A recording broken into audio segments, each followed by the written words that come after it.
the building if they're going to argue in the hallway. I'm sorry, Mr. Barone. I don't like being misquoted either, Stephanie Aldersley. I talked about that park. It's not a pocket park in the sense that the kids can go and play there like other pocket parks. I was in favor of doing that at Seabreeze in the old gas station. I was not opposed to it. And your intent might not be to use it as a private parking lot for a restaurant, but that's the reality. I'm not saying that was your intent to do it that way. Your intent was to use it public, but it's being used for a bar parking. Go down there. You see the people walking to the bar. I never see anybody walking any place else. Pinegrove. I walked through there with two contractors, building contractors, with over 50, 60 years experience. The other day I walked through there with a building engineer, architect, who has 45 years experience with buildings.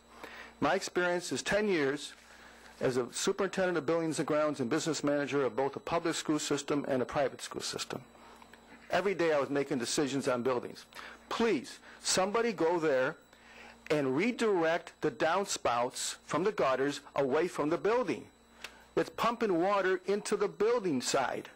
All you have to do is spend 10 minutes and redirect the darn downspouts. You have to spend a dime. That building, for 3 years, and previously to you, the previous administration, unfortunately also, let that building downgrade. I'm a senior citizen. I'll be 68 next month, and this is wrong. I believed you, Madam Supervisor, when you said publicly that the land around the building was owned by the school district. I believed you for 2 months. It is. Stephanie Aldersley said the same thing. Until I walked into the business manager's office of the school district and obtained the deed, the purchase offer from Don Deming for the town, the acceptance by the school district, and the survey map showing 1.9 acres, 1.89, excuse me. We own enough land to expand that building at least 10,000, maybe 20,000 square feet. I've already given you that information. Stephanie Aldersley had the courtesy to call me and leave a message in her response to it, and I appreciate that. For 3 months almost, this community was told you could not expand that. How many people voted yes because they felt they could not expand Pinegrove, therefore they had to go someplace else?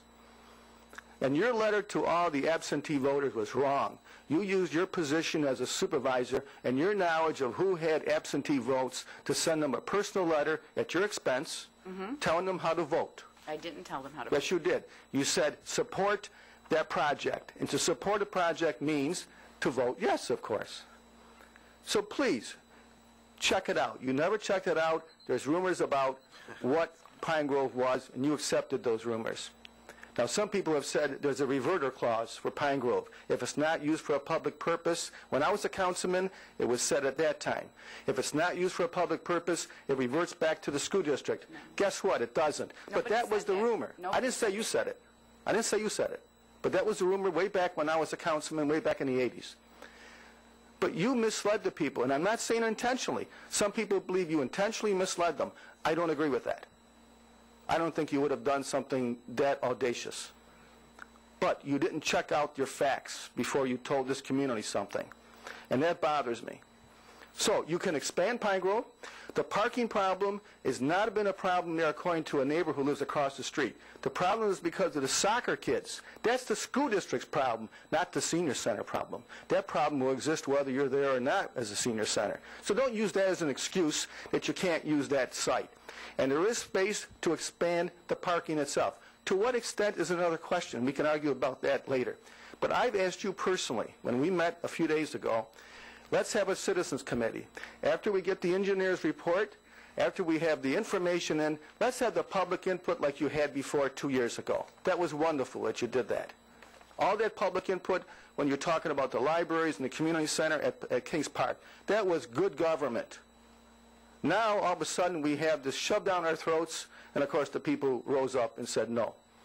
So please, let's talk about facts. Let's not talk about opinions. Mildew, I've had 5 people go through that, Mrs. Aldersley, and nobody could smell the mildew other than at the entrance.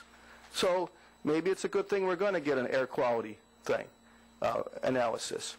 Now, there is maybe a problem with some handicap doors, but people with wheelchairs have been getting in there already, even though they're not quite maybe wide enough. But bring the public into it, please. Thank you. Thank you, Mr. Barone.